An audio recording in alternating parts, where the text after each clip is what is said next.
Oke, selamat malam anak-anak sekalian. Terima kasih sudah datang di kelas ini, kelas pelatihan dalam rangka tugas untuk mata kuliah PKM, pemantapan kemampuan mengajar. Oke. Sebelumnya, seperti biasa, sebelum kita memulai setiap kegiatan, kita akan memulai dengan mendekatkan kepada Tuhan Yang Maha Kuasa. Untuk itu, sebelum kita mulai, Pak Al boleh minta kepada Delview untuk memimpin doa. Selamat malam teman-teman sekalian. Sebelum kita memulai pelajaran hari ini, marilah kita berdoa bersama-sama menurut agama dan kepercayaan masing-masing. Doa dimulai.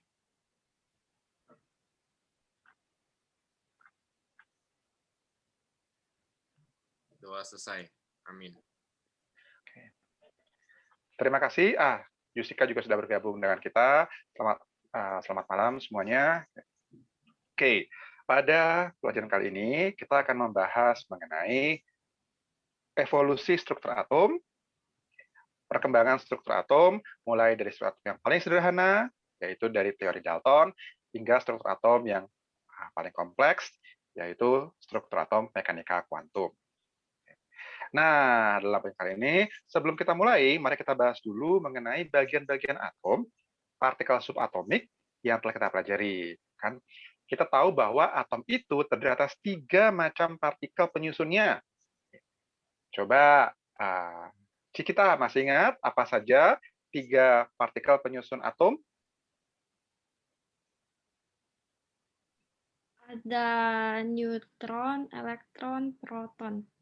Iya, bagus. Terima kasih. Ya. Nah, kemudian, di dalam teori yang selama ini kita ketahui, kita tahu bahwa atom itu memiliki inti atau disebut dengan nama nukleus. Kan? Nah, dalam inti atom itu ada 2 buah partikel yang terdapat di dalamnya. Coba Michelle, partikel apa saja yang ada di dalam inti atom? Proton dan neutron. Proton dan neutron. Oke, terima kasih. Nah, kemudian sesudahnya di dalam pelajaran sebelumnya, yaitu mengenai partikel atom, partikel subatomik, kita telah mengenal mengenai muatan dari masing-masing partikel. Ada yang positif, ada yang negatif, ada yang netral. Coba Jessica, kan di antara ketiga partikel itu, subpartikel itu masing-masing muatannya berapa?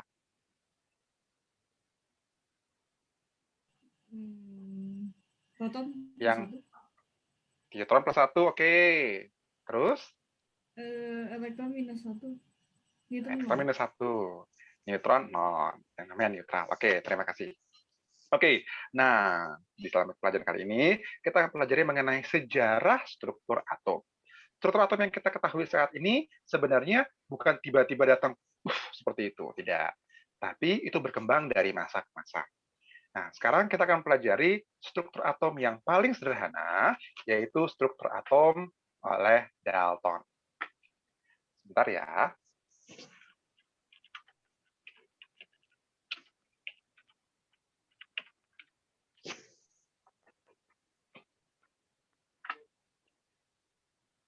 Nah, menurut teori atom Dalton, yang namanya atom itu, seperti orang-orang Yunani bilang, atomos, A itu artinya tidak bisa, tomos itu artinya dibagi.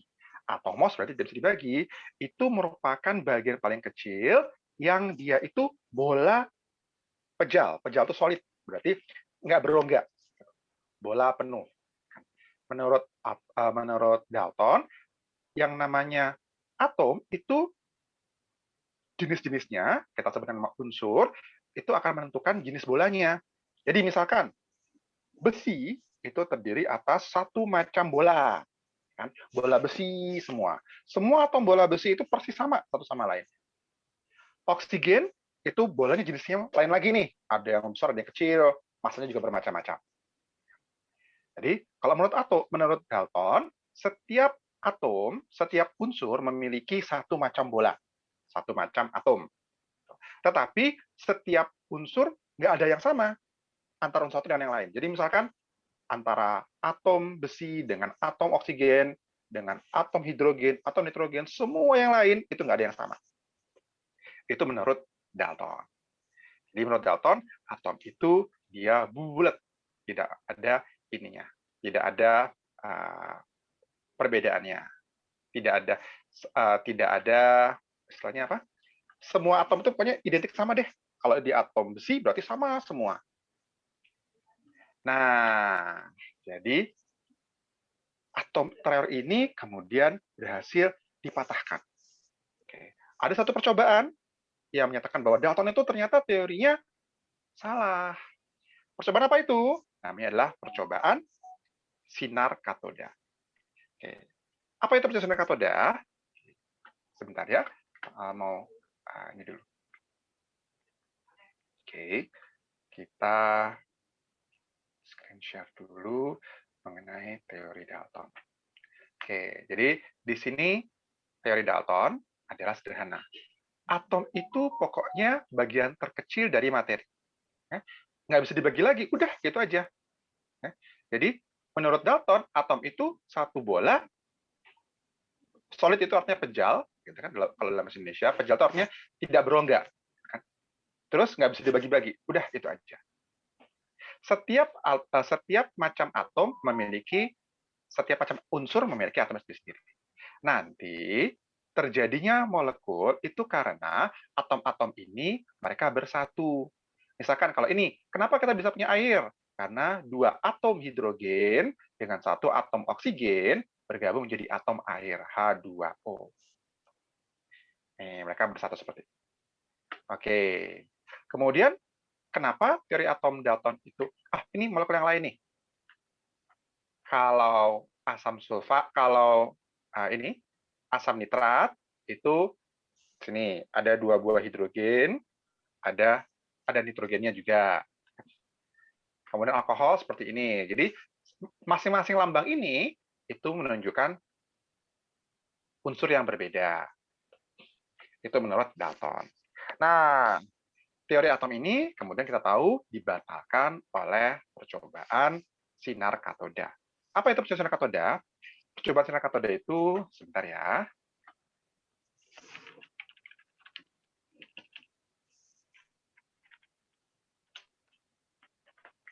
Percobaan sinar katoda itu kita memasukkan listrik ke dalam suatu benda. Nah, benda ini kita kasih listrik negatif. Kemudian di sini ternyata dia akan mengeluarkan partikel. Kenapa disebut partikel? Karena ada yang bikin percobaan, di ujung sini mereka bikin kincir. Ternyata kincirnya bisa berputar. Oh, berarti ada kayak anginnya dari situ. Berarti sinar katoda itu adalah benda, bukan cuma energi. Karena dia bisa memutar kincir. Nah, katoda ini diganti-ganti dengan benda apa saja, ternyata dia akan menghasilkan benda yang sama, semua negatif.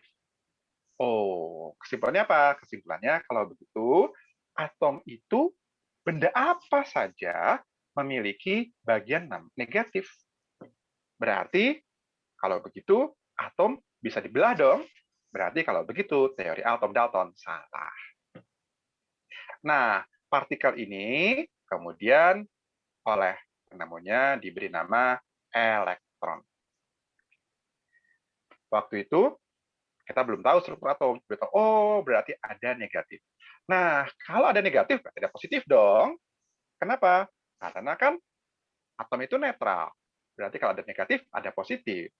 Nah, yang positif itu berarti badan atomnya. Oleh karena itu, muncullah teori atom yang kedua, yaitu teori atom oleh Thomson.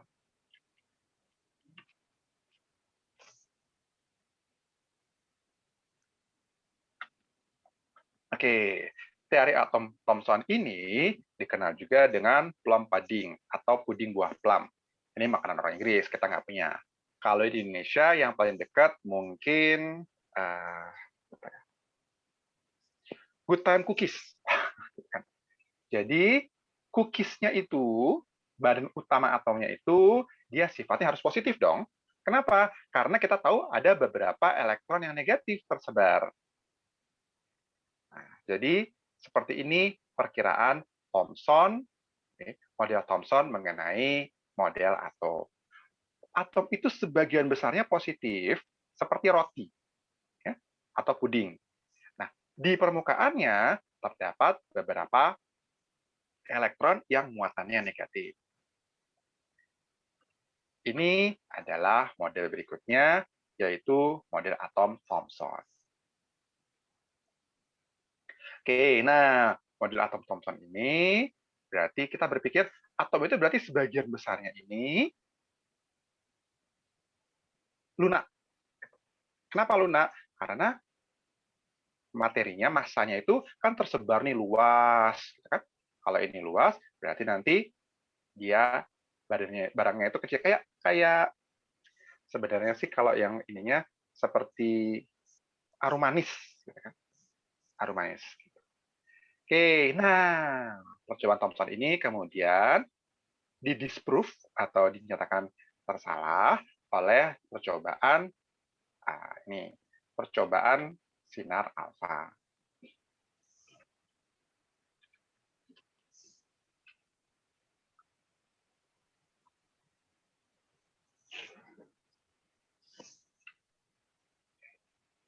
Percobaan hamburan sinar alfa. Nah, percobaan hamburan sinar alfa ini termasuk yang terkenal dan di dalam banyak di dalam banyak silabus ini menjadi sesuatu yang perlu dihafalkan. Apa sih percobaan sinar alfa itu? Begini. Pada masa itu, ilmuwan sudah tahu bahwa beberapa benda bersifat radioaktif dan dia mengeluarkan 3 macam sinar. Sinar yang paling pertama kali ditemukan disebut dengan nama alfa. Berikutnya namanya beta dan gamma. Sinar alfa ini diketahui sifatnya itu berat kalau dibandingkan dengan elektron.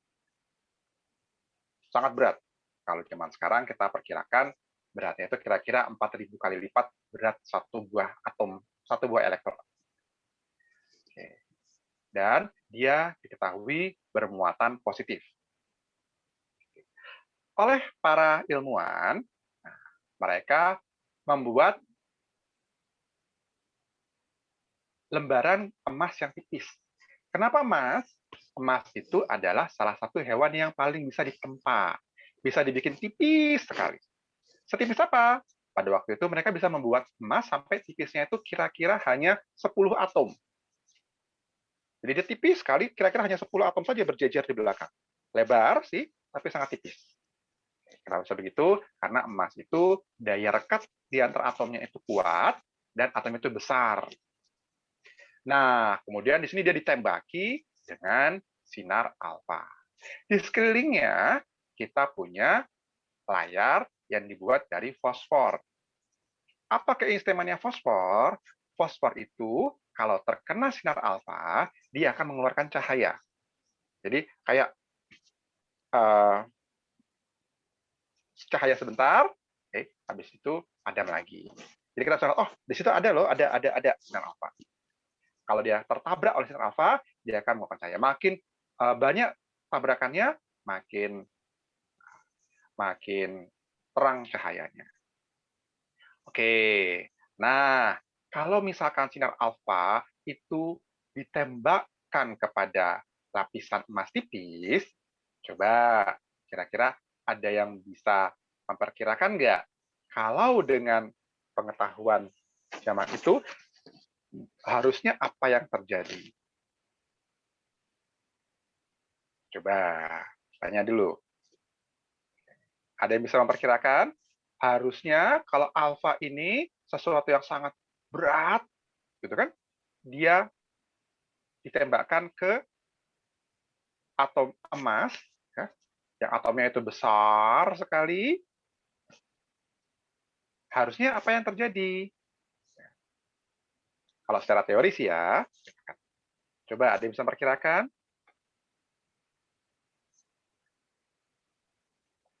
Coba kita mulai dari Cikita.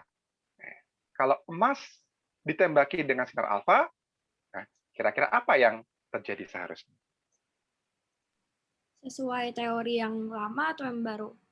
Kalau waktu itu belum tahu nih tentang teori atom yang baru nih, kita kan dengan teori yang lama nih, perkiraannya nih, kalau kita tahu ada benda bulat tapi apa? Bulat tapi ringan, kan? Ditambahkan dengan benda berat.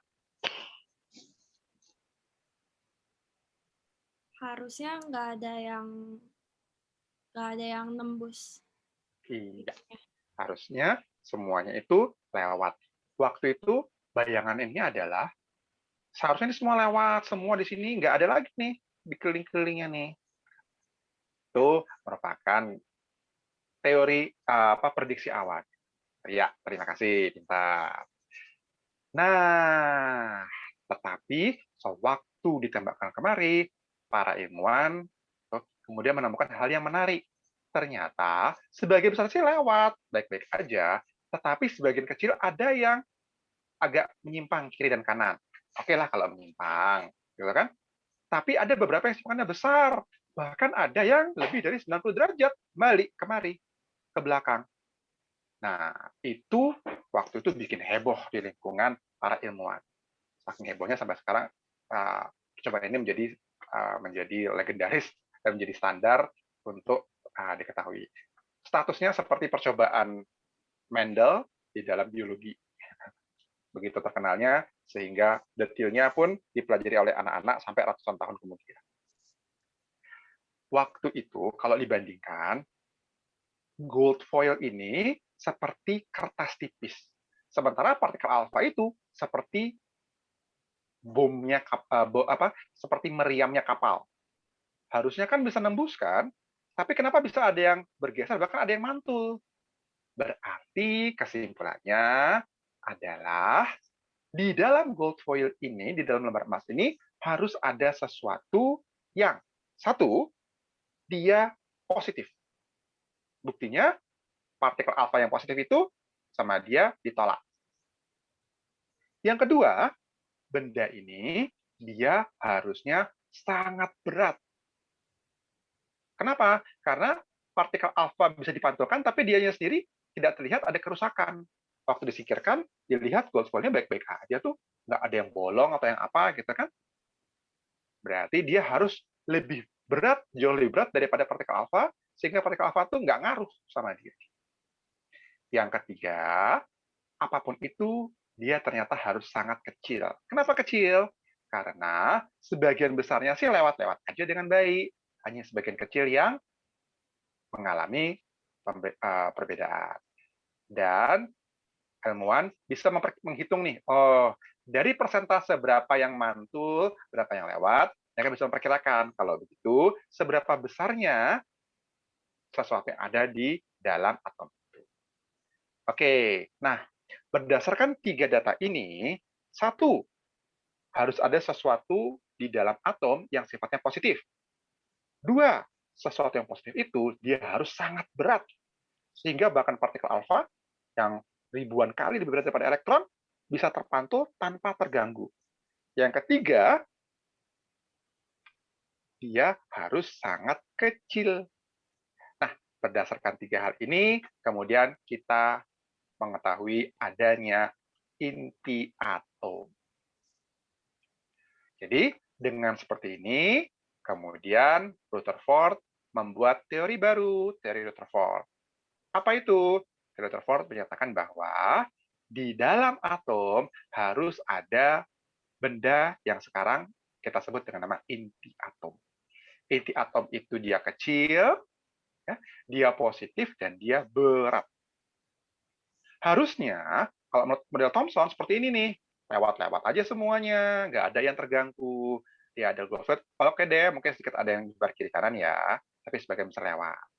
Kalau ternyata seperti ini hasilnya, ada yang bergeser, bahkan ada yang terpantul, berarti seperti ini.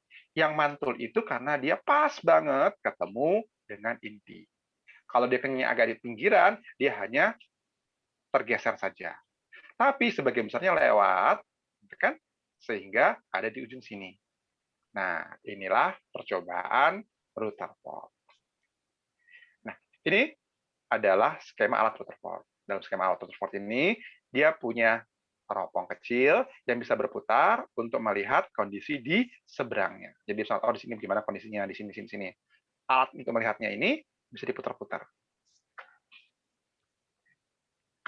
Ini di bahasa Indonesia kan adalah percobaan hamburan sinar alfa. Scattering diterjemahkan sebagai hamburan. Dia berhamburan. Nah, model Rutherford ini bagus, tetapi kemudian dia juga dibatalkan oleh bukti yang lain, yaitu bukti bahwa elektron ini nggak diem. Elektron ini ternyata dia bergerak. Kalau seperti Rutherford ini, berarti kan atom elektron ini di sini aja kan? Kalau nggak ada apa-apa lagi di dalamnya, harusnya dia ketarik dong. Negatif sama positif. Kan? Ternyata enggak. Kalau seperti Rutherford begini, dia diam aja, pasti dong ini bakal ketarik, ya enggak? Nah, model atom Rutherford ini adalah salah satu model atom yang paling singkat umurnya karena dibatalkan oleh logika fisika sederhana.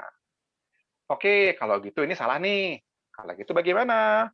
Nah, kemudian dari hasil Rutherford ini, kemudian kita punya teori atom berikutnya.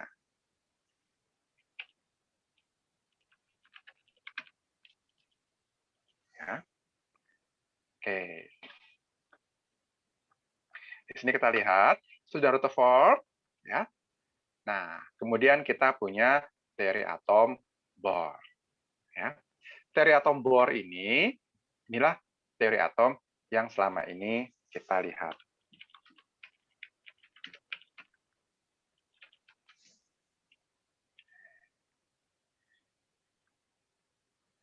Nah, teori atom ini menyatakan bahwa atom ini bergerak, kan? Karena dia bergerak, makanya dia tidak jatuh ke dalam inti. Statusnya seperti bumi mengelilingi matahari. Kalau bumi dan matahari diem aja, maka bumi akan tertarik ke matahari sampai menyatu. Kenapa bumi tidak tertarik ke matahari? Karena bumi bergerak. Di dalam fisika, kita pelajari di dalam gerak melingkar beraturan. Ya. Circular motion yang sudah kita pelajari di dalam fisika lalu. Karena ini bergerak, terjadi kesetimbangan antara gaya sentripetal dengan gaya gravitasi, bukan gravitasi sih, dengan gaya tarik antar partikel, sehingga terjadi kesetimbangan. Ia memiliki gerak melingkar beraturan. Nah, lebih lanjut, Bohr menyatakan bahwa atom ini bukan cuma satu lapis saja, tapi ada beberapa lapisan. Lapisan-lapisan ini kemudian kita sebut dengan nama kulit atau shell. Jadi, atom sekarang diketahui pada zaman Bohr, dia memiliki inti atom dan dia memiliki kulit atom. Inti dan kulit. Kulitnya ada beberapa lapis. Nah, ini adalah teori Bohr. Teori Bohr ini merupakan teori yang boleh dikatakan paling sering dipergunakan di tingkat SMA. Kenapa? Karena teori ini mendekati teori yang paling mutakhir, yang paling baru, tetapi cukup sederhana. Jadi cukup mudah dipahami dan mendekati kenyataan. Tetapi kita mengetahui sekarang teori atom Bohr ini ternyata tidak benar. Kenapa? Karena setiap materi, setiap partikel termasuk elektron, ternyata memiliki sifat gelombang. Kalau seperti ini kan seperti dia seperti ada diralnya kan, muter gini aja kan. Nah, sekarang kita masuk ke yang paling baru, yaitu teori atom mekanika kuantum. Teori mekanika kuantum menyatakan bahwa atom ini masing-masing memiliki bersifat seperti gelombang. Dia bergerak begitu cepatnya sehingga kita nggak tahu nih dia ada di mana atau dia kecepatannya berapa. Di sini itu yang disebut dengan nama azas ketidakpastian Heisenberg atau Heisenberg Uncertainty Principle. Bahwa kita tidak bisa menyatakan secara teliti dua-duanya sekaligus. atom itu lagi di mana, atau atom itu sedang kemana. Posisi atau gerakan, kita nggak bisa tahu dua-duanya. Kalau posisinya kita tahu dengan teliti, berarti kita nggak tahu dia lagi ngapain. Gerakannya apain. Seperti kalau kita, bayangkan seperti kita melihat foto yang diambil dengan waktu singkat. Kita tahu partikel ada di mana. Oh, di sini. Tapi kecepatan dia berapa waktu itu kita nggak tahu. Karena dia freeze. Sebaliknya, kalau kita tahu dia gerakannya seberapa, berarti kita perlu melihat foto dalam gerak lambat. Jadi gerak lambat itu kita tahu nih, oh di sini fotonya. Kita bisa melihat kecepatannya berapa. Tapi kita nggak tahu dia di mana posisinya. Nah, itu kemudian muncullah model atom mekanika kuantum. Model atom mekanika kuantum menyatakan bahwa atom itu dia nggak punya orbit yang pas. Yang kita punya adalah dia punya daerah di mana dia bakal melintas di situ. Di dalam daerah itu, dia akan muter-muter dengan bebasnya. Yang disebut dengan nama awan elektron. Nah, wilayah 3 dimensi, di mana kita kemungkinan besar bisa menemukan elektron itu, sekarang disebut dengan nama orbital. Jadi, orbital itu adalah tempat, ruang, di mana kita punya kemungkinan besar untuk mendapatkan elektron. Gambarannya seperti ini. Ini setiap titik menyatakan kemungkinan. Semakin tebal titiknya, jadi warna kuning semakin tebal, berarti kemungkinan mendapatkan elektron itu makin besar. Makin tipis di sini dia makin kecil. Untuk memudahkan, bentuk yang diffuse seperti ini sering dibuat jadi bentuk seperti ini nih. Nah, bentuk ini ya seperti balon. Nah, balon ini biasanya adalah diambil wilayah 90%. Jadi, di dalam balon ini, kita memiliki kemungkinan 90% mendapatkan atau menemukan elektron yang kita cari. Ya, di sini ya, ini atom 1s di dalam bola ini. Dalam bola kecil ini, kita menemukan banyak kemungkinan, 90% kemungkinan mendapatkan atom 1s. Tapi dia nggak terus-terusan di sini, kadang-kadang dia keluar juga. Hanya sebagian besar waktunya ada di dalam sini. 2S bentuknya bola tapi lebih besar. 3S lebih besar lagi. Dalam setiap kasus, di dalam bola inilah 90% kemungkinan kita menemukan elektron. 10%-nya kemana? 10% dia keluar. Nah, kalau bentuk P, kita tahu ya bentuknya seperti barbel, seperti ini ya. Nah, dalam bentuk seperti inilah, kemungkinan kita akan mendapatkan si elektron. Oke, nah itu adalah teori atom yang kita miliki. Oh, ada Jesslyn. Oke. Halo Jesslyn, selamat malam.